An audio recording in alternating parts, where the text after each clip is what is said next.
이 시간 함께 나누실 하나님의 말씀은 출애굽기 20장 12절 13절 말씀입니다. 구약 성경 112페이지에는 출애굽기 20장 12절 13절 말씀을 다 함께 봉독하시겠습니다.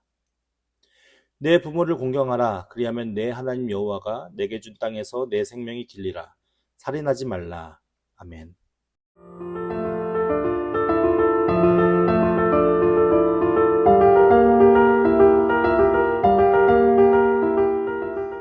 지난주에 우리가 4계명에 대한 말씀을 살펴보았고 이제 오늘 5계명째, 6계명의 2계명을 살펴볼 예정인데요. 오늘 말씀에 보면 12절 말씀에 내 부모를 공경하라 라고 말씀하고 있습니다. 1계명부터 4계명은 하나님에 대한 계명, 하나님을 어떻게 섬겨야 되는지에 대한 말씀이 나오고 이제 5계명부터 10계명까지는 우리 인간들에 대한 계명이거든요. 인간에 대한 계명인데 그 인간을 위한 계명을 이야기하는 가장 첫 번째가 뭐냐면 내 부모를 공경하라 라는 말씀입니다. 그 당시 이 계명이 주어질 당시의 사회 문화가 고대 사회의 문화가 부모를 공경하는 문화였다면 이런 계명이 의미가 있을까요? 사실은 아닐 겁니다. 그러니까 이 계명이 첫 번째로 주어졌다는 것은 그만큼 우리 인간들 사회 속에서 부모를 공경하는 것이 얼마나 중요한 문제인지를 알려주는 것이고 실제로 이 중요한 문제가 그 당시에 제대로 이행되지 않았기 때문에 이것을 가장 첫 번째 우선적으로 하나님이 주셨다라는 것을 우리가 확인해 볼 수 있는 것입니다. 오늘날 이 사회가 부모를 잘 공경하는 사회입니까? 네, 그렇지 않죠. 사실은 부모를 잘 공경하는 사회가 있었나 싶을 정도로 우리 인간들의 사회 속에서는 부모를 잘 공경하는 사회가 제대로 이루어지지 않고 있습니다. 우리가 왜 부모를 잘 공경해야 하는가라는 것은 하나님의 창조 사역 안에서 우리에게 주어진 생명은 하나님께서 아담과 하와는 흙으로 빚어서 그 코에 생기를 불어넣어서 그에게 생명을 주었지만 오늘 우리는 어떻게 태어나게 되었죠? 어떻게 생겨나게 되었죠? 네, 부모로 인하여서 우리가 새 생명을 얻었습니다. 그러니까 하나님의 창조 사역을 하나님께서 직접 우리를 지어서 이 땅에 보내실 수 있지만 그렇게 하지 않고 우리의 생명에 하나님의 창조 사역의 대리자로 부모를 세우셨고 그 부모를 통해서 오늘 우리에게 이 땅에 태어날 수 있는 생명을 허락하여 주셨기 때문에 어떻게 보면은 하나님의 위치로 우리에게 부모가 그 대리자 역할을 하기 때문에 우리가 당연히 부모를 공경해야 하는 상황 속에 있습니다. 그러니까 우리가 이 세상을 태어나서 살아갈 때 부모가 없이 태어난 사람은 아무도 없잖아요. 그렇죠? 부모가 우리를 낳아주셨기 때문에 우리가 이 세상의 삶을 살아갈 수 있고 그 가운데 우리가 여러 가지 많은 환경과 여건 속에 살아갈 수 있습니다. 어떤 사람들은 우리 부모가 그렇게 좋은 부모가 아니어서 내가 이렇게 힘들고 고통스러운 환경 속에 있는데 어떻게 부모를 공경합니까? 라고도 반문하는 사람들이 있을 것입니다. 그럼에도 불구하고 우리가 부모를 공경해야 하는 이유는 그 부모가 가진 인격과 그 부모가 가진 재물과 그 부모가 가진 어떤 능력을 이야기하는 것이 아니라 그 부모가 갖는 우리와 하나님 관계 속에서 부모가 갖는 위치와 포지션이 우리가 존경하고 사랑하고 존중해야 하는 위치이기 때문에 우리가 그렇게 말씀을 통해서 부모를 공경해 가야 가는 것입니다. 우리가 인생의 부모로 인하여서 태어나게 되어지면 가장 최소 공동체인 어떤 무엇을 이루게 되죠? 가정을 이루게 됩니다. 그러니까 우리가 인간관계 속에서 살아가고 있는데 처음에는 부부 간의 관계가 있을 수 있고 그리고 부모 간의 관계가 있을 수 있고 형제 간의 관계가 있을 수 있습니다. 그러니까 우리가 태어나면은 부모와의 관계를 갖게 되는데 부모와의 관계 속에서 첫 번째 우리는 어떤 상황에 놓이게 되냐면 부모로부터 도움을 받는 자리에 서게 됩니다. 그 부모로부터 도움을 받아서 우리가 먹고 입고 움직이고 여러 가지 많은 것들을 우리 인생의 첫 교사가 곧 우리의 부모가 됩니다. 그렇기 때문에 내가 가장 작은 사회의 가장 기본적인 단위인 가정 안에서 태어나서 먹고 입고 움직이고 생활하고 사회생활하는 가장 기본적이고 기초적인 모든 것들을 부모로부터 교육을 받게 되어집니다. 그렇기 때문에 우리가 부모에게 자식은 가장 첫 번째 선생이자 교육자로서 1차적인 그 모든 기능들이 가정 안에서 이루어지게 되는 것이죠. 그래서 부모에게 존중을 받고 부모에게 사랑을 받으면서 우리가 서서히 성장하면서 사회 속에서 우리가 인간이라는 인격체를 가지고 생활할 수 있는 그런 구성원들로 성장되고 세워지게 되는 것입니다. 그렇다면 성경에서는 부모와의 관계를 어떻게 얘기하고 있나? 잠언 1장 7절 8절 말씀에 보면 이렇게 말하고 있습니다. 잘 들어보십시오. 잠언 1장 7절 8절입니다. 여호와를 경외하는 것이 지식의 근본이거늘 미련한 자는 지혜와 훈계를 멸시하느니라. 내 아들아 내 아비의 훈계를 들으며 내 어미의 법을 떠나지 말라. 그러니까는 지금 이 말씀 잠언 1장 7절 8절 말씀에서 여호와를 경외하는 것이 무엇이래요? 우리가 가장 갖는 기본적인 지식의 근본이 되는데 미련한 자들은 어떻게 한다고요? 지혜와 훈계를 멸시한다라고 얘기해요. 그러니까 하나님을 경외하는 것이 결국 무엇을 하면은 하나님을 경외하는 것이 우리가 마땅히 행해야 할 일인데 그 행하지 않는 미련한 자는 지혜와 훈계를 멸시한대요. 근데 이 지혜와 훈계를 어떻게 멸시하냐면 내 아들아 내 아비의 훈계를 들으며 내 어미의 법을 떠나지 말라. 그러니까 결국은 뭐냐면 하나님을 경외하는 것이 누구의 말을 듣는 게 맞는 거예요? 예, 부모의.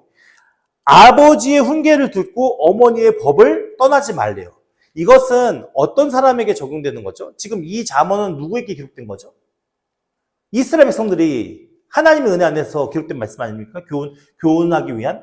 그러니까 하나님을 아는 자들이라면 마땅히 하나님을 아는 가정에서 태어났다면 하나님을 경외하고 하나님을 예배하고 하나님 앞에 믿음의 삶을 살아가는 것이 우리가 가장 기본적으로 마땅히 행해야 할 반대 그것을 가르치는 아비의 훈계나 어미의 명령에 거스르지 말고 그 가운데 복종하고 순종하는 것이 하나님을 경외하는 것과 마찬가지다라고 얘기합니다. 그러니까 이 말씀 속에서 하나님과 부모는 어때요? 하나님이 물론 위겠지만 거의 동등한 선상에 놓고서 그 부모를 공경하고 존중하고 그들의 명령과 훈계와 교훈을 들어야 한다라고 얘기합니다. 그러니까 어떤 부모가 자식이 나쁜 길을 가기를 원하고 어떤 부모가 자식이 안 되는 것을 바라기는 부모가 어디 있겠습니까? 그렇기 때문에 우리의 마음속에서는 항상 어떤 마음을 가지고 있어야 돼요? 부모가 나를 얼마나 사랑하시는지를 깨달아 알아서 그 부모의 말에 존중하고 그 부모를 사랑하며 감사하며 믿음으로 함께 섬겨나가야 함을 말씀하고 있는 겁니다. 잠언 30장 17절 말씀에 보면 이런 말씀이 있습니다. 아비를 조롱하며 어미를 순종하기를 싫어하는 자의 눈은 골짜기에 까마귀에게 쪼이고 독수리 새끼에게 먹히리라 라는 말씀이 있습니다. 그러니까 어떤 말이냐면 아비를 조롱한대요. 아비를 조롱한다는 것은 부모를 어떻게 얘기하는 거죠? 네, 좋게 얘기하는 게 아니라 멸시하는 겁니다. 아비를 조롱하고 어미를 순종하기를 싫어하는 자, 어머니에게 순종하기를 싫어하는 자의 눈은 어떻게 한다고요? 골짜기에 까마귀가 와서 쪼인대요. 까마귀는 뭘 먹고 살죠? 시체를 먹고 살잖아요. 그러니까 그 까마귀가 그 아이의 눈을 쪼고 그 아이의 눈이 빠져서 독수리에게 그 눈이 뽑혀서 독수리가 가져가서 누구에게 먹여요? 그 눈을? 자기 새끼에게, 독수리 새끼에게. 그러면은 이 아비를 조롱하고 어미를 순종하기를 싫어하는 자는 눈이 있습니까? 없습니까? 볼 수가 없는 거잖아요. 그러니까 그의 인생이 어떻게 되겠습니까? 네. 눈먼 자처럼 무엇을 분별할 수도 없고 어디를 갈 줄도 모르고 그렇게 자기의 인생을 헤맬 수밖에 없는 자로 살 수밖에 없다는 겁니다. 어떤 자가? 부모를 공경하지 않는 자가. 실제적으로 모세 율법에 보면 패역한 자는 부모에게 패역하고 불순종한 자는 어떤 벌을 받는지 아십니까? 모세 율법에 부모에게 불순종하고 패역한 자는 돌로 쳐 죽이는 자. 그냥 몇 대 맞고 혼나는 게 아니라 돌로 쳐 죽이라고 명령하고 있습니다. 우리가 복음서에 보면 탕자 이야기가 있잖아요. 탕자의 이야기가 뭐죠? 네, 아버지가 부자예요. 근데 그 아들 중에 한 아들이 무엇을 원합니까? 재산을 원해요. 그 재산을 저에게 기업으로 유업을 받을 재산을 저에게 주십시오. 제가 나가서 열심히 생활하겠습니다. 그래서 아버지가 그 아들에게 재산을 나눠주죠. 그리고 그 아들은 나가서 자기가 좋은 대로 생활을 합니다. 근데 결국 어떻게 하죠? 아버지가 준 재산을 다 탕진하고 결국에는 돌아오게 되어지거든요. 근데 사실은요, 아버지가 그 아들이 올 때에 바깥에 서서 기다리면서 그 아들을 기다리잖아요. 근데 왜 기다리는 줄 아십니까? 우리 아들이 이제 망하고 돌아올 거니까, 그 아이들을 사랑으로 내가 감싸 안아줘야지, 이런 마음을 기다릴까요? 사실은 그렇지 않습니다. 사실은 유대교의 그 문화에 보면 아버지에게 상속을 달라고 하는 의도는, 상속은 언제 이루어지냐면 아버지의 상속은 아버지가 돌아가셔야 이루어지는 거예요. 그러니까 내가 아버지한테 아버지 저 상속 주세요 라고 얘기하는 거는 뭐예요? 아버지 빨리 죽으세요 하는 얘기랑 똑같은 거예요. 그러면 그 아들은 좋은 아들이에요? 폐역한 아들이에요? 폐역한 아들이에요. 사실은 유산을 상속하기를 원하는 자녀도 사실은 돌로 맞아쳐 죽여야 되는 거예요. 그러니까 그 아들이 나가서 살다가 그 모든 재산, 재물을 다 날려서 탕진해가지고 집으로 돌아올 때 혹이나 돌아오는 과정 속에 그 마을 사람 누구라도 그 아들을 발견하면 어떻게 되는 거겠습니까? 돌로 쳐 죽여야 되거든요. 그럴까 봐서 아버지가 바깥에 서 있다가 그 아들이 돌아오는 시점에 맞춰서 열심히 달려나가서 그 아들을 보호해 주는 거예요. 그 아들이 죽임을 당하지 않게끔. 그러니까 부모의 마음은 이와 같은 거예요, 항상. 부모의 마음은 어떤 순간에도 우리의 자녀들이 잘 되고 좋은 길을 가기 원하고 옳은 길을 가기 원하는 것이 부모의 마음이지, 어떤 순간에도 자녀가 잘못된 방향으로 가는 것을 원하는 부모는 아무도 없을 것입니다. 왜냐하면 하나님께서 우리 부모들이 자녀를 잉태하고 자녀를 낳고 자녀를 키우는 모든 과정 속에 모성애와 부성애를 줬거든요. 누구보다도 더 사랑할 수밖에 없는 존재로 사랑하는 마음을 주셔서 그 사랑하는 마음으로 자녀들을 잘 양육하게끔 그런 마음들을 하나님께서 허락해 주셨거든요. 하나님이 우리를 사랑하는 그 마음을 우리 부모들에게 허락해 주시는 거죠. 그래서 실상 우리 부모들이 자녀를 낳는 과정, 그리고 자녀를 키우는 모든 과정 속에 그 하나님의 사랑으로 말미암아 그 자녀들을 잘 되게 하기 위한 섬김과 헌신이 있거든요. 근데 부모가 자녀를 사랑하는 그 사랑보다 하나님이 우리를 사랑하시는 그 사랑이 훨씬 더 크겠죠. 그렇기 때문에 하나님께서 나를 사랑하시는 것만큼 우리 부모도 나를 사랑하는 것이고, 그 사랑에 기꺼이 우리가 반응하는 자녀라면 우리도 부모를 존중하고 우리를 잘 양육해 주시고 키워주시고 길러주신 그 은혜에 감사하면서 우리가 끝까지 우리의 부모들을 잘 공경하며 섬겨야 함이 마땅한 것입니다. 디모데후서에 보면은 마지막 종말의 시대에 일어난 일들에 대해서 이제 기록하고 있는 글이 있는데, 디모데후서 3장 1절에서 5절 말씀에 이렇게 기록하고 있습니다. 너는 이것을 알라. 말세에 고통하는 때가 이르러 사람들이 자기를 사랑하며 돈을 사랑하며 자랑하며 교만하며 비방하며 부모를 거역하며 감사하지 아니하며 거룩하지 아니하며 무정하며 원통함을 풀지 아니하며 모함하며 절제하지 못하며 사나우며 선한 것을 좋아하지 아니하며 배신하여 조급하며 자만하여 쾌락을 사랑하기를 하나님 사랑하는 것보다 더하며 경건의 모양은 있으나 경건의 능력은 부인하니 이 같은 자들에게서 내가 돌아서라. 마지막 때에는 이런답니다. 사람들이 자기를 사랑하며 돈을 사랑하고 자랑하며 교만하며 비방하고 무엇을 한다고요? 부모를 거역한대요. 감사하지 않고 거룩하지 않고 무정하고 원통함을 풀지 않고 모함하고 절제하지 못하고 사나우며 선한 것을 좋아하지 못하며 배신하며 조급하며 자만하며 쾌락을 사랑하기를 하나님 사랑보다 더한다. 그게 마지막 때의 사람들의 행동 모습이랍니다. 오늘 이 시대는 어떤 모습 속에 살아가고 있습니까?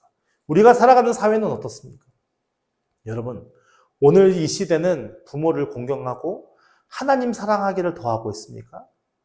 오늘 이 시대가 디모데후서가 이야기한 그 말씀 그대로 그런 일들이 일어나지는 않습니까?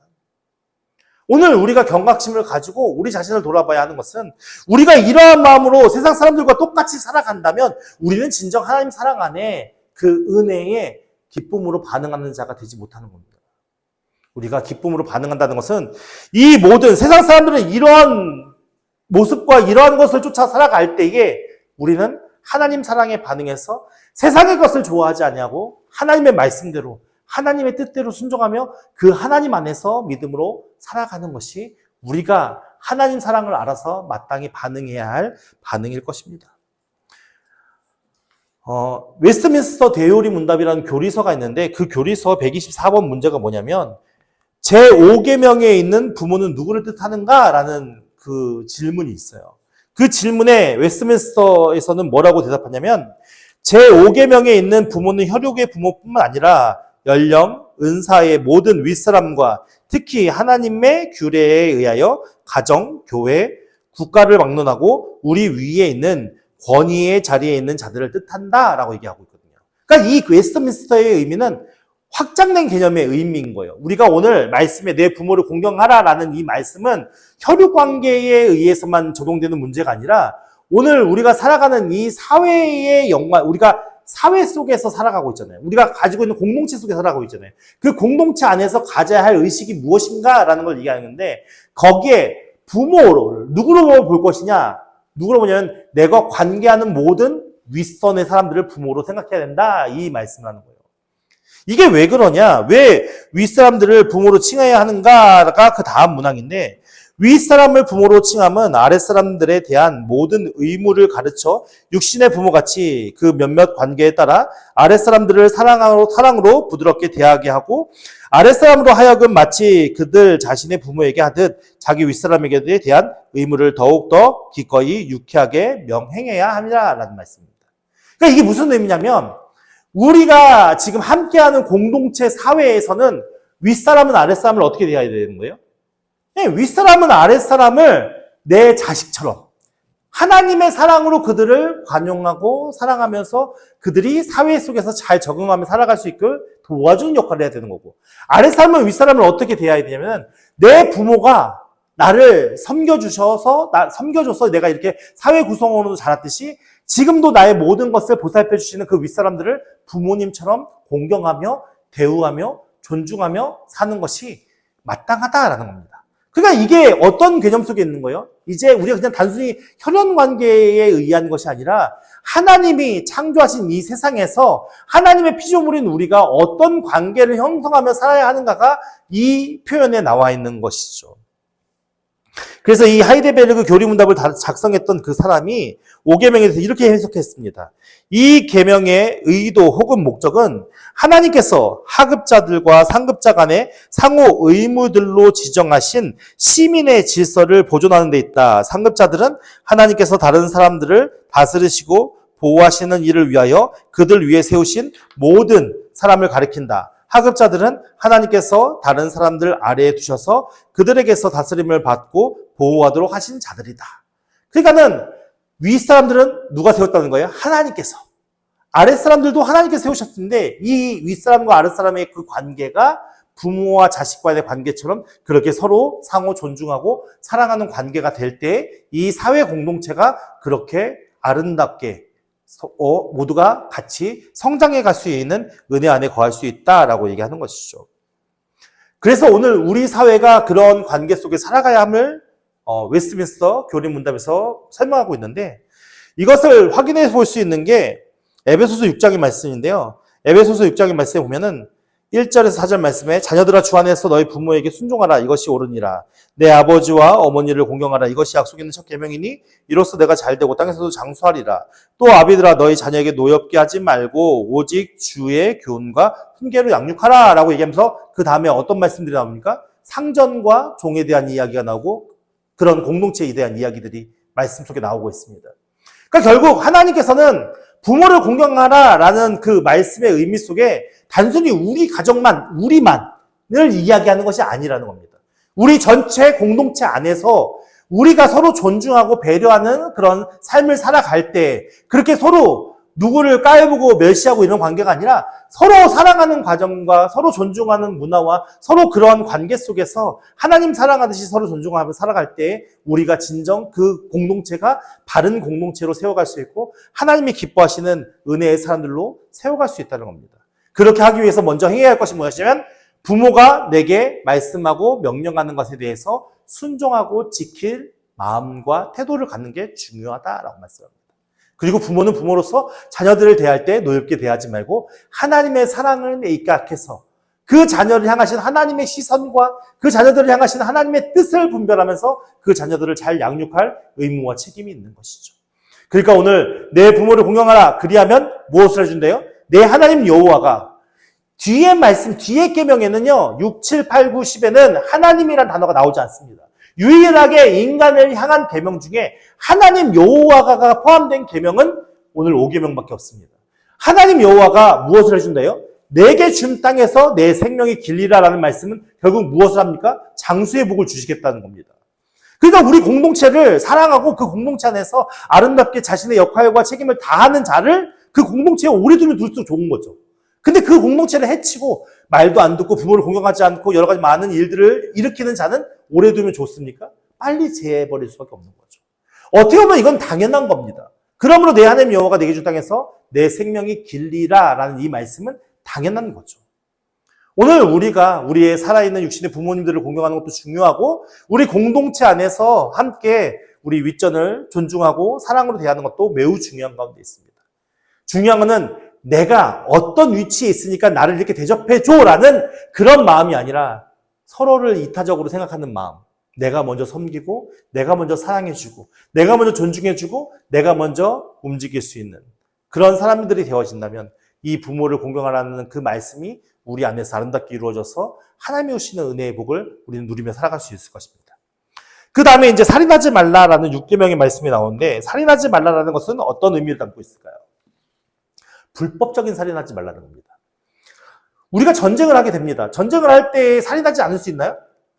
예, 전쟁을 하게 되면 어차피 살인해야 됩니다. 근데 여기서 말하는 살인하지 말라라는 의미 속에는 불법적인 살인을 얘기하는 겁니다. 예를 들자면 내가 악한 마음을 품고 어떤 누군가를 죽이는 행위. 근데요, 되게 재밌는 것은 우리가 살인하지 말라라는 것에 대한 왜 살인하면 안 되냐라는 것이 창세기 9장 6절 말씀에 있는데 창세기 9장 6절 말씀이 다른 사람의 피를 흘리면 그 사람의 피도 흘릴 것이니 이는 하나님이 자기 형상대로 사람을 지으셨음이니라. 그러니까 살인하지 말라라는 가장 근본 기본이 되는 그 말씀이 이 말씀인데 그 이유가 뭐냐면 내가 다른 사람을 살인해서는 안 되는 이유 중에 가장 기본적인 그 뜻이 뭐냐면 하나님의 형상대로 지어받았기 때문입니다. 그러니까 우리 각 사람이 다른 모양으로, 다른 모양새로, 다른 성격을 가지고 여러 가지 많은 환경 속에서 각자의 역할을 하면서 살아가지 않습니까? 근데 중요한 것은 우리가 누구의 형상대로 지음받은 존재라는 겁니까? 예수님을 믿든 안 믿든 하나님을 알든 하나님을 모르든 그게 중요한 게 아니라 모든 인간들은 하나님의 형상대로 지음받은 존재이기 때문에 우리는 함부로 그를 해서는 안 되는 것입니다. 그리고 내가 그의 생명을 해야 한다는 것은 내가 가장 치명적으로 하나님 앞에 범죄한 행위가 됩니다. 하나님이 선하게 지으신 그 사람의 생명을 내가 해야 한다는 것은 그것보다 더 하나님 앞에 중한 죄가 무엇이 있겠습니까? 그래서 우리는 사실 살인하는 행위는 절대 해서는 안 됩니다. 근데 여러분 살인하지 않고 있습니까? 살인하고 있습니까? 살인하지 않고 있습니까? 모르겠죠. 우린 살인한 적이 없잖아요. 그죠? 근데 예수님께서 뭐라고 말씀하셨냐면 마태복음 5장 21절 22절 말씀에 옛사람에게 말한 바 살인하지 말라 누구든지 살인하면 심판을 받게 되리라 하였다는 것을 너희가 들었으나 그죠? 율법에 살인하는 자는 심판을 받을 것이라는 말씀이 있죠. 들었으나 나는 너희에게 이르노니 형제에게 노하는 자마다 심판을 받게 되고 형제를 대하여 나가라 하는 자는 공회에 잡혀가게 되고 미련한 놈이라 하는 자는 지옥불에 들어가게 되리라. 예수님께서 뭐라고 말씀하시냐면요. 내가 어떤 사람의 생명을 앗아가는 것만 살인이 아니래요. 어떤 게 살인이냐면요. 형제에게 노하는 자가 살인하는 것이고요. 형제에게 미련한 놈이라 하는 것이 살인하는 것이고 형제에게 나가라라는 얘기는 멍청한 놈, 이런 비속어거든요. 그러니까 나쁜 표현인 거죠. 그런 표현을 한 자도 살인하는 자다라고 얘기하고 있습니다. 그럼 저와 여러분 중에 살인하지 않는 자가 있을까요? 우린 날마다 살인하고 있죠. 하나님의 형상대로 지음받은 자를 우리는 서로 존중하고 사랑으로 대해야 되는데 우리는 어떤 마음을 쉽게 갖냐면 그 사람을 나보다 낮게 여기고 그 사람을 비방하고 그 사람을 조롱하며 그 사람의 어떤 인격적인 모든 것을 모욕하며 그 마음을 무너져서 살인을 받은 것처럼 상실된 마음까지 우리는 행할 수 있는 존재이기 때문에 사실은 예수 그리스도께서 말씀하신 그 말씀의 의미, 살인하지 말라라는 의미는 단순하게 사람의 생명을 끊는 것을 이야기하는 것은 아닙니다. 그래서 그 예수님께서 그렇게 하지 말라라고 얘기하면서 그 이어서 뭐라고 말씀하시면 그러므로 예물을 제단에 드리려거든 거기서 내 형제에게 원망 들을 만한 일이 있는 것이 생각나거든 예물을 제단 앞에 두고 먼저 가서 형제와 화목하고 그 후에 와서 예물을 드리라. 너를 고발하는 자와 함께 길에 있을 때에 급히 사화하라. 그 고발하는 자가 너를 재판관에게 내어주고 재판관이 옥리에게 내어주어 옥에 가둘까 염려하라. 진실로 내게 이르노니 내가 한 푼이라도 남김없이 다 갚기 전에는 결코 거기서 나오지 못하리라. 이 말씀은 어떤 말씀입니까? 내가 형제와 어그러진 모든 관계를 다 회복해야 된다라는 겁니다. 그것이 살인을 멈추는 행동이다라고 말씀하고 있는 겁니다. 우리는 우리의 관계 속에서 나를 화나게 하는 사람들, 내게 해코지하는 사람들, 여러 많은 사람들, 또 내가 나보다 못하다고 여기는 사람들, 많은 사람들을 비방하고 많은 사람들을 욕하면서 그렇게 우리는 살아가고 있습니다. 근데 하나님이 기뻐하시는 것은 그런 것이 아닙니다. 그들과도 좋은 관계를 유지하고 그들을 사랑하면서 그들이 하나님의 형상대로 지음받은 귀한 존재이기 때문에 그대로 인정해주고 그들을 사랑하면서 그렇게 하나님의 공동체를 이루어가야 함을 말씀하고 있는 것입니다. 그래서 사실은 제2 6계명에 살인하지 말라라는 것의 적극적인 다른 표현은 뭐냐면은 내 이웃을 내 몸과 같이 사랑하라라는 말씀입니다. 오늘 우리에게 필요한 마음은 어떤 마음이겠습니까?